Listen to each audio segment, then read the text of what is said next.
sin esquemas. Para ustedes, ¿qué es un esquema?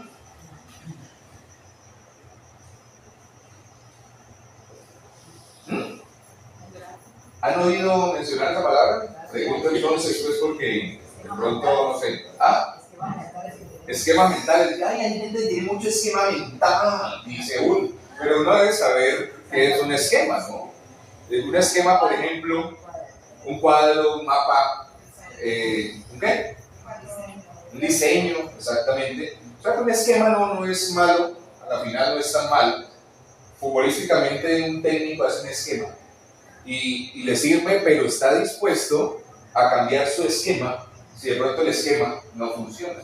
¿Ya? Hay esquemas establecidos que ya son inamovibles porque sirven. Bueno, hay muchas cosas y de eso vamos a hablar en esta noche. ¿Usted no le ha pasado que usted cree que lo que está haciendo lo está haciendo bien y resulta que a la final lo está haciendo mal? ¿Le ha pasado alguna vez eso?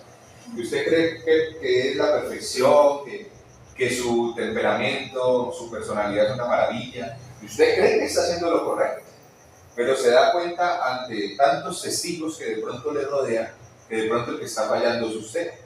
¿Le ha pasado alguna vez?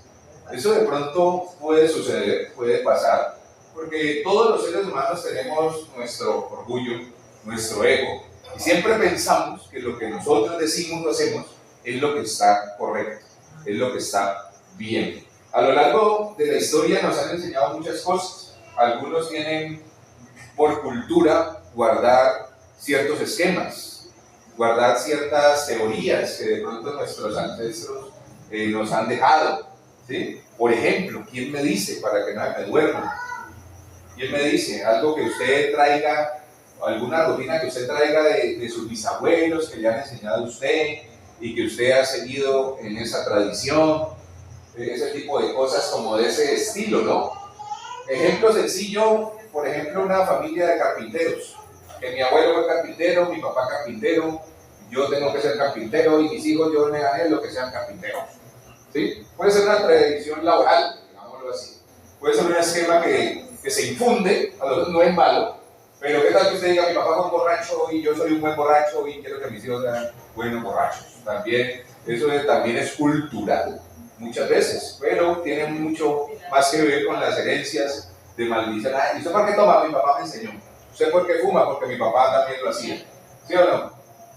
Que día alguien me decía, ay, yo quiero que mis hijos se congreguen. ¿Y cuándo haces tus reuniones de jóvenes, Juanpa? Yo le dije, tales días, pero yo te doy un consejo, ¿por qué no vienes tú primero y le enseñas? Traes el ejemplo. Y verás que ellos llegan solitos. Ay, sí, y no ha venido. No, el caso es que poco a poco de pronto las cosas se dan, ¿no? Entonces, tradiciones son esas como yo no paso debajo de una escalera. Algunos de ustedes tienen ese cuento, que porque es malo. Y uno le han dicho eso, lo ha oído, y es chistoso que uno pasa ahí en una escalera puesta y ¿será que me meto o no? De pronto me va mal. Y la creencia ingenua hace que usted pase y algo malo le pasa ese día, ¿sí? Porque la fe también a veces funciona a la inversa, es increíble, o que ven un gato negro y que es de mala espina, ¿sí? O que ven un saltamonte verde y es de buena suerte. La hija diciéndole a la mamá, mira, porque vino con una luz a ver. El verde es de esperanza, doña Erly, oiga, no le pare bolas a su hijo. Pero hay gente que ve eso, ¿no? Que es de buena suerte. Yo cuando un saltamonte le digo a mi hija, es de buena suerte, no lo mate. Porque uno ha oído eso. Pero no, y todo sigue igualito con el saltamonte y el saltamonte. Que no se puede ver la novia antes de... Que no se puede ver la novia antes de casarse. ¿Qué produce o qué le pasa? No es casa. Se divorcia. Si usted se cree ese cuento, créame que puede suceder. Porque usted tiene un esquema establecido, que alguien estableció. Mire, a uno le enseñaron cuando va a piscina o cuando va al río, cuando usted estaba pequeño, la mamá le decía, tiene que comer y tiene que reposar 1 hora. Porque no se puede meter a la piscina porque es malo. ¿Qué es lo que pasa con eso? ¿Ah? Yo no sé qué es lo que pasa. No sé qué les da, se le voltea cuajo, yo no sé qué le da. ¿Ah? Un amigo mío, un compañero de estudio mío, comió y se tiró en agua de quedó. El caso de Omega es único, ¿no? De pronto le devuelve, quedó muy lleno, bueno, puede pasar, pero yo estoy hablando de los esquemas, de la gente, o sea, ¿de dónde salió el cuento? ¿De dónde salió? ¿Quién se inventó eso? Científicamente, ¿dónde está establecido? ¿Sí? Y yo le decía a mis hijos eso, no me meto en la piscina porque lo había oído. ¿Sí? ¿Qué tal que pasara lo que pasó? Porque seguramente sucedió. Hay casos, no se meta acalorado en la nevera. Eso es cierto. Científicamente sí es comprobado. ¿Sí? Entonces, eso es complicado. He visto muchos casos de eso. No es un esquema, cuídese. Entonces hay muchos esquemas como esos, como también el ocultismo para muchos, el santismo, es un esquema. Lo traen, la santería lo traen. El venerar cosas que van en contra o no son propiamente Dios, simplemente puede ser un esquema mental. Es que a mí me señalan San Gregorio, o sea, sin medir a nadie, ¿no? Obviamente. O sea, no, yo personalmente no lo hago, ¿cierto? Pero de pronto son esquemas que uno dice, bueno, me lo enseñaron, me funciona, pero ¿será verdad? ¿Será una realidad inamovible?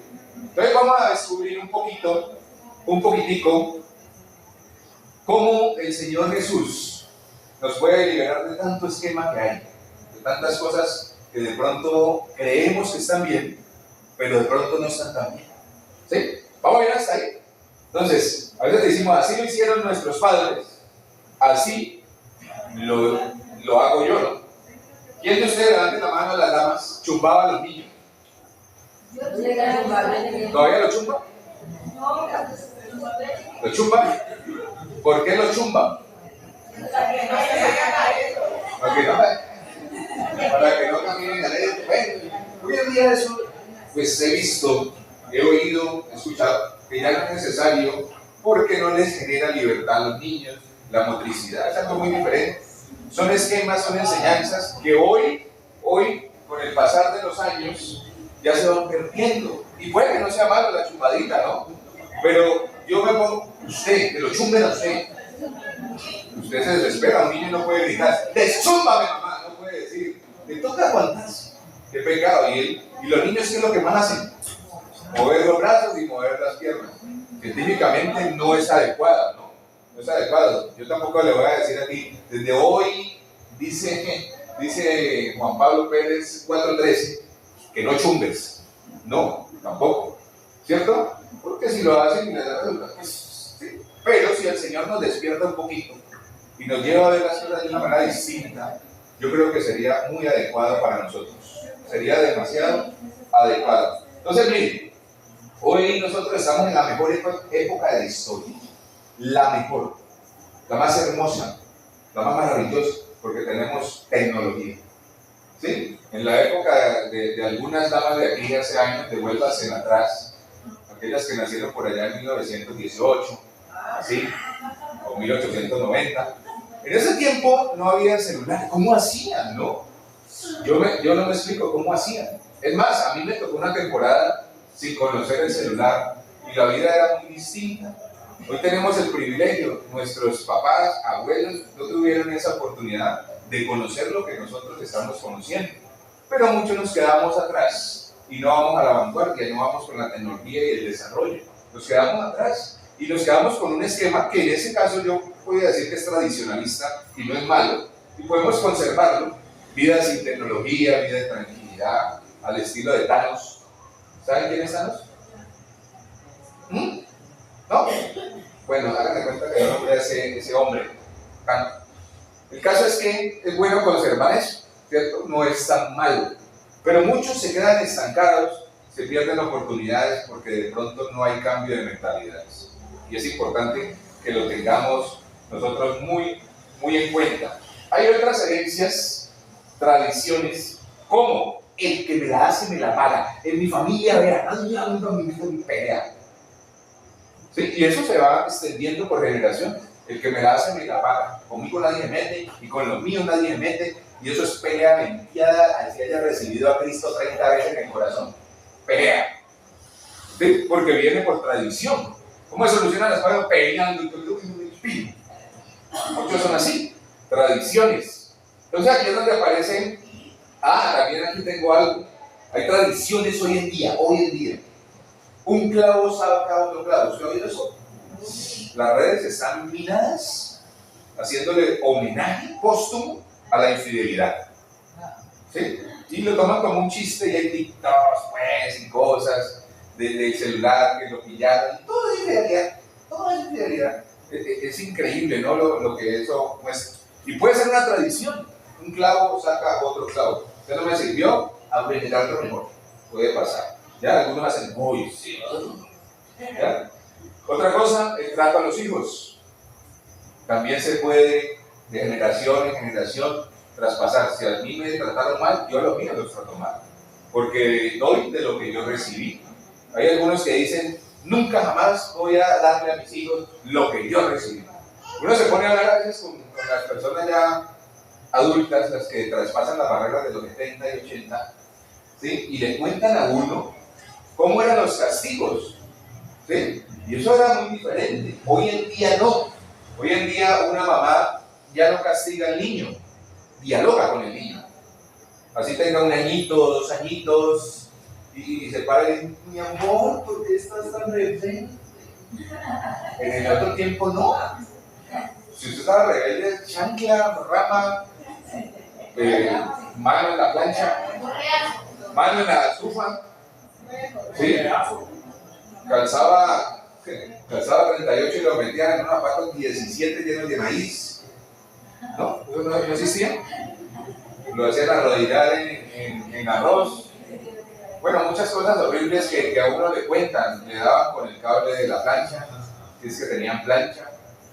Y cosas similares, eran los castigos y ellos la ponían con cuentos. Una mala palabra, una desobediencia. Le volteo el mascadero. Ay, ¿por qué estás así? Y los niños le tiran a la mano.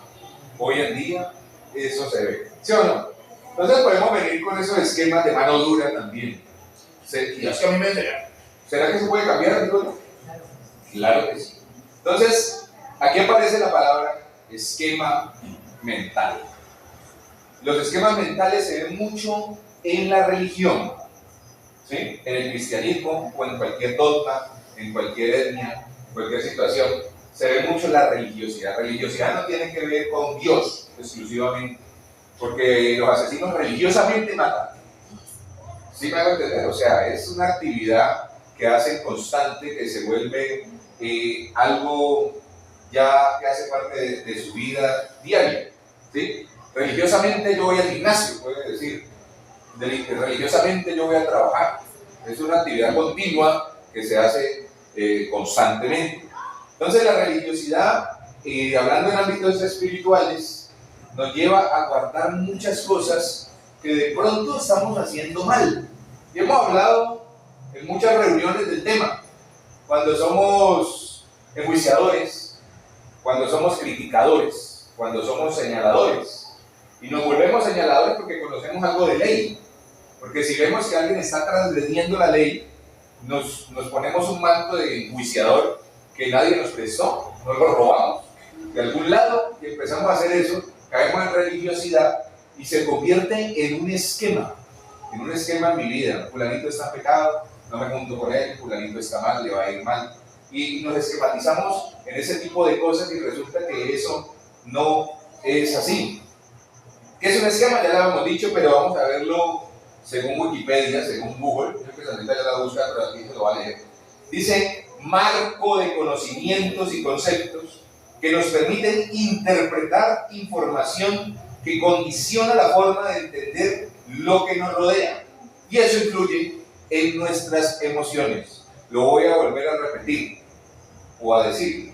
Es un marco de conocimiento o conceptos, o cosas que ya han venido a mi léxico, a mi glosario, ¿sí? Marco de conocimiento y conceptos que nos permiten interpretar información que nos condiciona la forma de entender lo que nos rodea. Entonces son enseñanzas que hemos recibido. Ya hablamos que han sido de pronto culturales, a causa del ejemplo recibido, y de pronto venimos con unos esquemas mentales que no hemos podido romper de los cuales no hemos podido desligarnos, y algunos sabemos que sí o sí debemos dejarlos atrás, ¿ya? Pero qué horrible es cuando uno tiene un esquema que uno sabe que lo tiene y está haciendo daño a los demás, está haciendo daño a los que nos rodean. Entonces, aquí solamente por mencionar, hubo un episodio de la Biblia, una partecita en el Nuevo Testamento, donde le decían al Señor Jesús, porque lo acusaban y lo perseguían demasiado, y había una ley que decía que no se podía sanar día de reposo. Si a usted le dicen, hoy es el día sin carro, usted no saca carro, ¿sí? Porque es una ley establecida gubernamental y de tránsito. Pero si usted tiene a su hijo enfermo, ¿usted qué hace? Hoy es el día con carro, mi hijo muérase ahí, por ley no puedo sacar el carro. ¿Usted qué hace? Usted saca un carro, usted saca su carro, porque vale más la gracia y el amor a su hijo que cualquier otra cosa. El guarda lo va a parar, lo va a partir, yo a mi hijo enfermo. ¿Sí o no? Entonces el Señor Jesús sanó el día de reposo, y varias veces.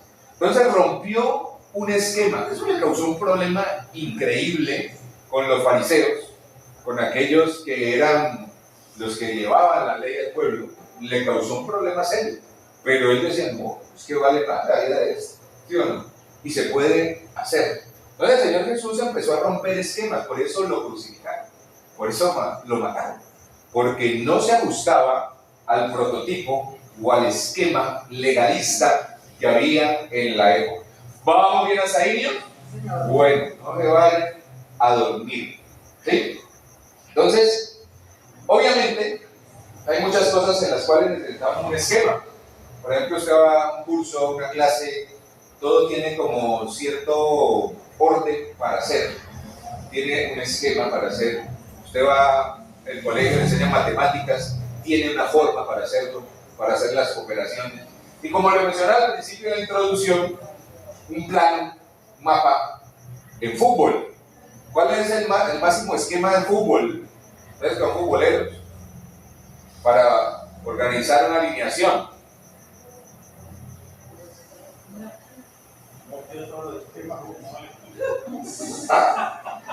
¿Cómo? Que no te sabes, que no hay. ¿Qué por ahí no? 3, 3, 3, 1 son 6, 7. ¿Sí? 4, 4, 2 es la máxima. ¿Sí? Pues 4, 4, 2 es el esquema que siempre plantea. Cuando yo planteo mi equipo de recochita suave, yo no soy técnico, 10, 7. yo pongo 4, 4, 2, siempre. 4 abajo, 4 en el medio y 2 arriba. Esa es la más sencilla de todas y uno le da las manos. Pero es un esquema que yo puedo cambiar conforme vaya viendo el estado y la actividad que muestre el partido. Entonces, yo no me puedo quedar con un esquema, porque puedo perder la vida de alguien. Yo no puedo quedarme con una idea, porque es que tengo que a veces que romper los esquemas simplemente.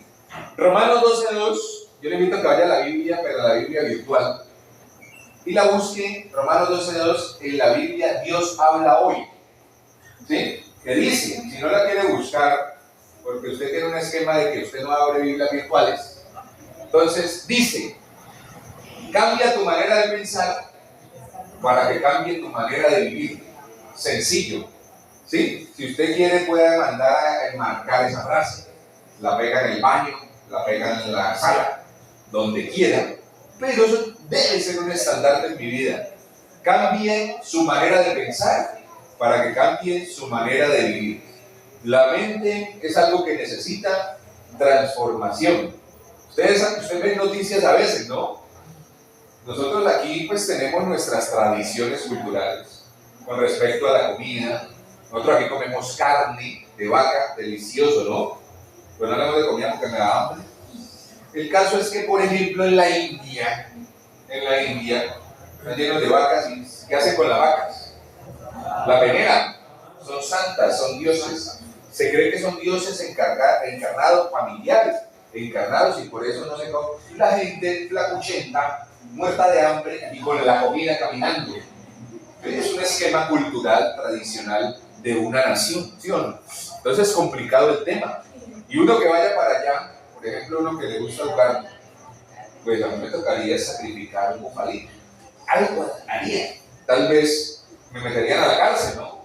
Por hacer algo allá. Pero entonces mire cómo son las cosas. Es terrible. Hay países donde comen perros, no perros calientes, perritos de 4 patas. ¿Cierto? Nosotros amamos, son parte de la familia. Algunos ya tienen hijos perros, hijos perrunos. ¿Sí? Entonces son tradiciones que uno dirá, bueno, y estará bien, estará mal. ¿Ya? Entonces, a veces debemos cambiar nuestras ideas, nuestra manera de pensar y el modus operandi que nosotros tenemos frente a las cosas. Si usted ve que usted está utilizando una estrategia y no le sirve, ¿por qué insiste en la misma estrategia? Si usted tiene ventas, por ejemplo, si usted tiene un emprendimiento, acá Karina, o qué pena voy a mencionarla, ella le dio resultado ir a arrimarse a la gente con cara de sedienta y hambrienta y decirle, le vendo un pito. La estrategia le sirvió, la estrategia continuó y la estrategia hoy ya la hace pasar a 60 kilómetros por hora.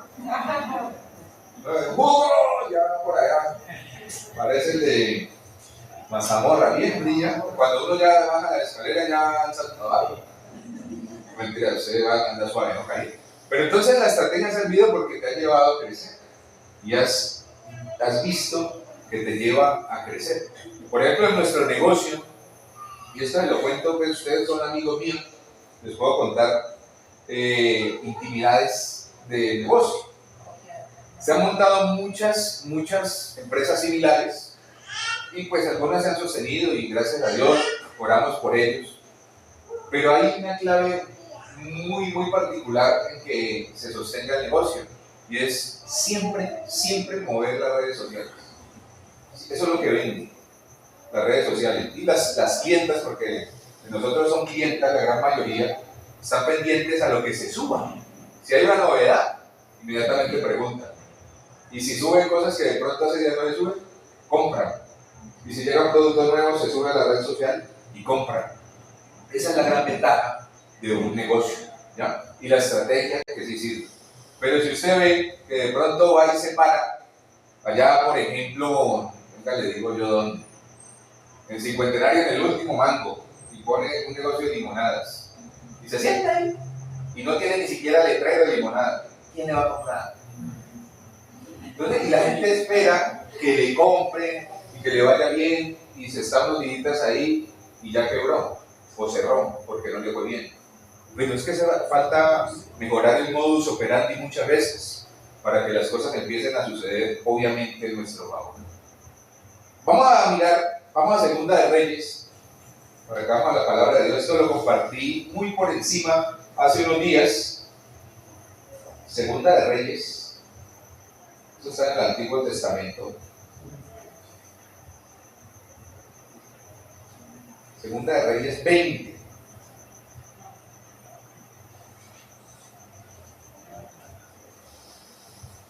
¿Listo? ¿Ya lo tenemos? Antes de leerlo, pues les voy a comentar qué pasó aquí. Nosotros decimos que Dios es inmutable, ¿sí o no? Que Dios nunca cambia. Pero cuando usted dice eso, ¿a qué se refiere? Porque aquí en este pasaje que vamos a leer, nos damos cuenta que Dios sí cambió de parecer. ¿Sí? Y uno dirá, oye, Señor, ¿qué le pasó? ¿Ah? Entonces, ay, no hizo devocional el Señor. Es Dios, es nuestro Padre Dios. Pero ahorita nos vamos a dar cuenta en qué es que es inmutable, ¿no?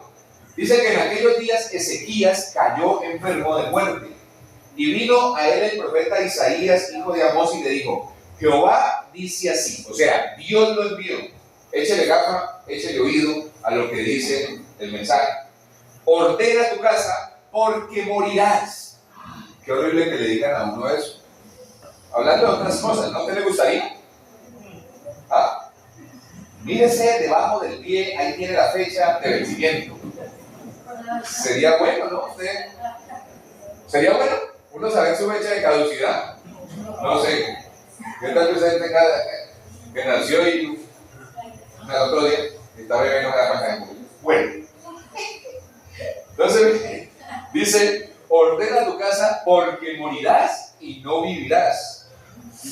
Noticia fuerte, dicha por el profeta enviado por Dios, obviamente.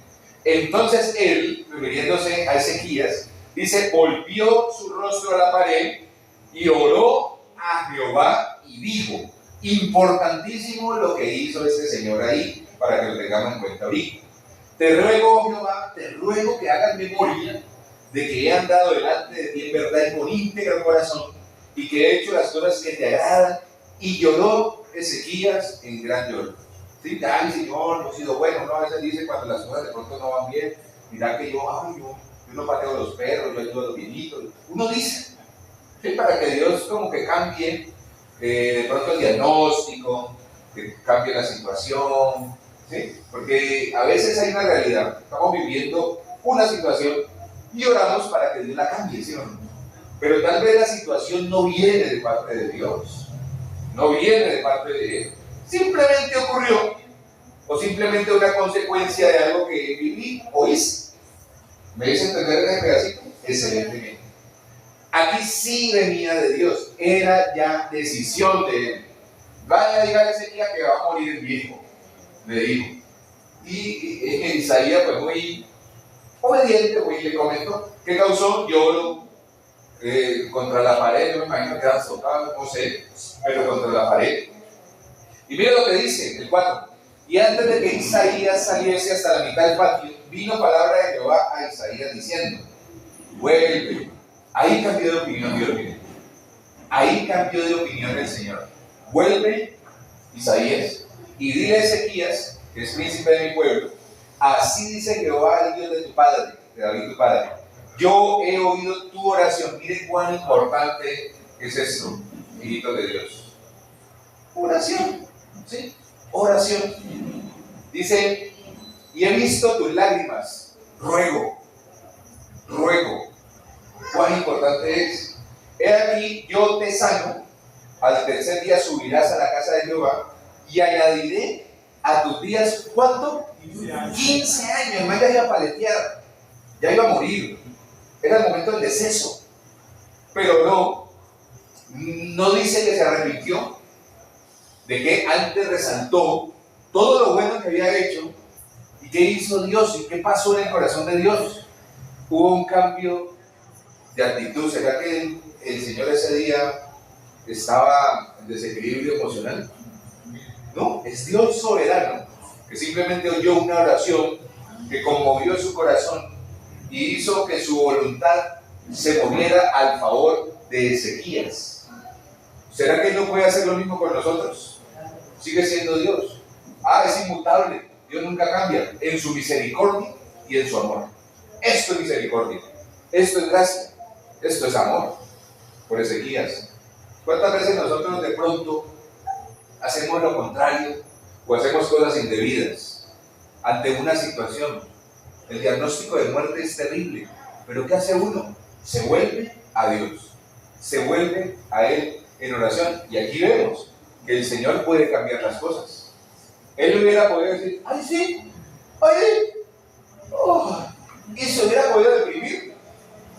Este man de Ezequías hubiera podido ir a la cama, ponerle la mano y a morir. Y se hubiera muerto si no hubiera hecho lo que tal vez Dios esperaba que hiciera.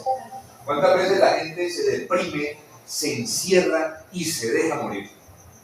Simplemente se deja morir. ¿Dónde queda Dios? Yo tengo un Dios que hace maravillas. Excelente canción, me encanta de ella. Excelente canción que pusiste. Entonces, miren, cuán importante es que nos volvamos al Señor, ¿sí? Que lo entendamos en el corazón, que es algo que sí hay que hacer. Le pasó a Ezequías, y 15 años más, vivió 15 años un poco, ¿no? ¿Sí? ¿Cuántos años tiene usted? 80, 95 años, miren. Un poco, son muchos años los que el Señor añadió a la vida de este hombre. Entonces mire que la oración rompe esquemas, inclusive hace que la voluntad de Dios pueda cambiar. Ahora sí, vamos al tema. ¿Listo? Vamos tiempito. Esa era la introducción. ¿Listo? ¿Vamos bien? Si de pronto tiene un esquema de sueño, pellizque el que está al lado, para que despierte porque apenas vamos a arrancar. Hay un hombre que venía haciendo las cosas re mal, pero mal. Y él pensó que lo estaba haciendo supremamente bien porque se desarrolló en eso. Se volvió especialista en eso. Este hombre pensaba que los seguidores de Jesús eran los malos, eran los villanos, que Jesús era un revoltoso, que Jesús vino a dañar la comodidad del ambiente y del tiempo, ¿sí? Vino a acabar con los esquemas de los fariseos y con los legalistas, ¿sí? Entonces este hombre se levantó muy inteligente, era un hombre que hablaba 3 idiomas, fue a las mejores universidades, era el de mostrar en aquel tiempo, vivía en Tarso este personaje. Estaba bajo orden de esos tradicionalistas, legalistas, y en sus inicios se llamó Saulo de Tarso. ¿Sí? ¿Lo conocen? ¿Lo han oído mencionar? Obviamente, si quieren saber más de él, podemos ir ya a Hechos. Y vamos a leer Hechos 3 solamente por mencionarlo. Mira esta Biblia tan rápida. Hechos 8, perdón. 8:3 dice: y Saulo asolaba la iglesia y entrando casa por casa arrastraba a hombres y a mujeres y los entregaba en la cárcel. ¿Sí? Y dice que asolaba a ¿quién? La iglesia, es decir, a los cristianos. Increíble lo que hacía Pablo, y él pensaba que eso era lo bueno y tenía una pasión por matar cristianos, era apasionadísimo.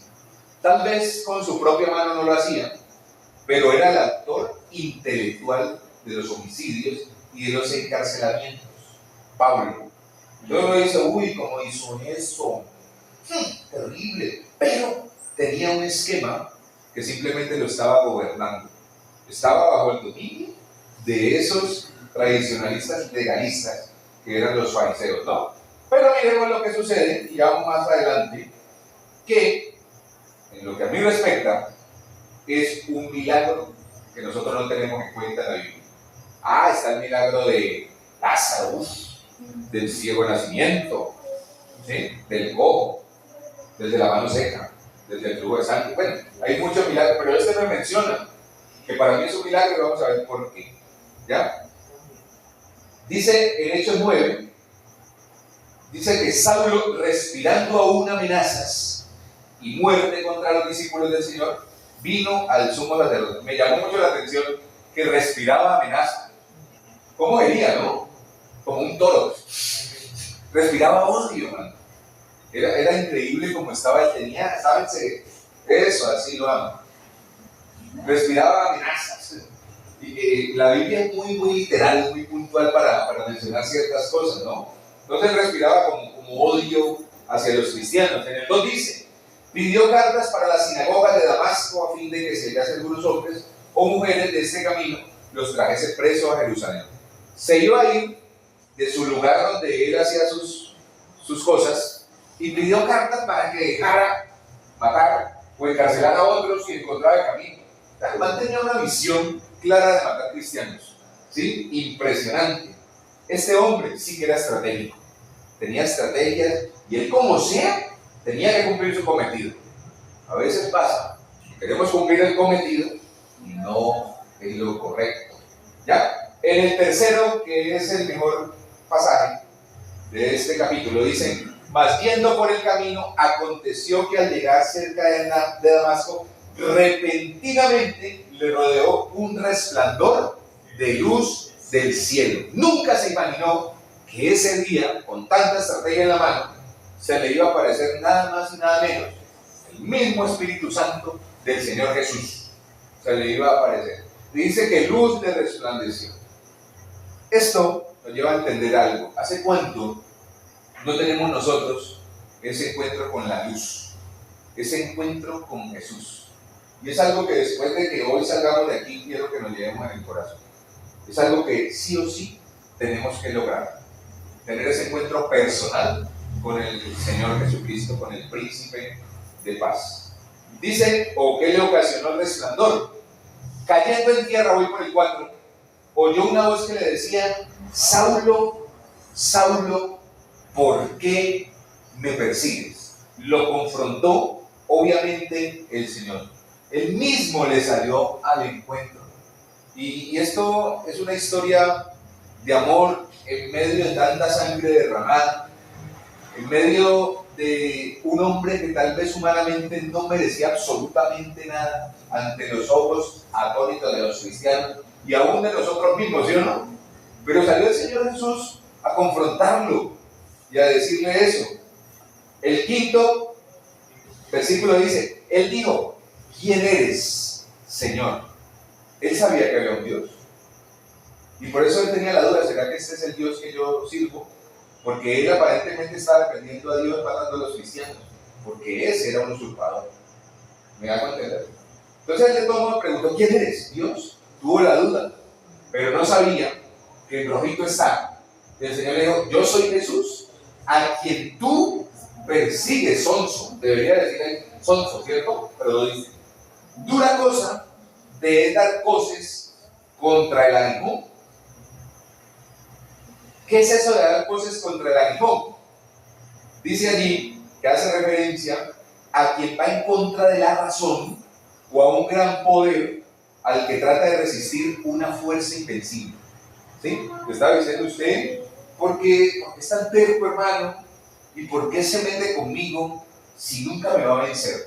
En otras palabras, fue lo que le dijo el Señor Jesús en ese momento a Saulo de Tarso. Y mire lo que sucedió. Él temblando. ¿Cuándo se tiembla? Algunos me van a decir, cuando tengo frío. No. Cuando uno está asustado. Habla de ese temblor. Sintió miedo por aquel que le habló. Aquí, exactamente aquí, fue cuando sucedió que se le cayó el velo. Aquí fue donde fue tocado su corazón y este fue el inicio de la restauración. Aquí, cuando él dijo, uy, ¿cómo así este man me confrontó? ¿Ah? ¿Yo qué estoy haciendo? ¿Yo ante quién estoy luchando? Y a veces no nos damos cuenta y nosotros vamos tan en contra de Dios, tan en contra, ¿sí? Usted sabe que el enemigo recibe un nombre bíblicamente que es adversario, ¿sí o no? ¿Y el adversario quién es? El que va en contra mía. Voy a pelear con Deifa, él es mi adversario. Deifa es mi adversario. ¿Y cuál es la idea de Deifa? Pues ganarme a mí. Va en contra mía. Cuando yo voy en contra de Dios, adivinen quién soy. Un adversario. Yo me vuelvo discípulo de los santos. Ay, ¿qué dijo? Sí, lamentablemente sí. Porque soy un adversario de Dios cuando hago lo contrario. Y en este momento este no era adversario, sino perseguidor. Inclusive iba en contra, pero también perseguía, lo atacaba. Yo digo, no, pues yo no ataco a Dios, me vuelvo adverso a lo que Él quiere, pero simplemente soy un adversario. ¿Y quién se goza cuando soy un adversario? Pues el adversario. Ah, ya está de ahí, llevándole la contraria al Supremo. Un ejemplo, ¿no? ¿Cierto? Eso pasa. Y nosotros a veces ocasionamos que haya fiesta allá abajo, en vez de ocasionar que haya fiesta allá arriba, por hacer lo correcto y lo que Dios quiere que simplemente hagamos. Entonces, dura de dar cosas contra el aguijón, temblando y temeroso dijo, Señor, ¿qué quieres que yo haga? Conversión. Quiero conocer tu voluntad, Señor. Quiero saber qué es lo que tú quieres y qué es lo que tú esperas. Como que dice, guíame, dame instrucción, porque me doy cuenta que no lo estoy haciendo bien. Para eso está el Señor, para romper esquemas. En una aparecidita un día, el Señor le rompió todo lo que Saulo había hecho. Tanto así que cambió hasta su nombre, ¿no? ¿Cómo pasó a ser llamado? Pablo.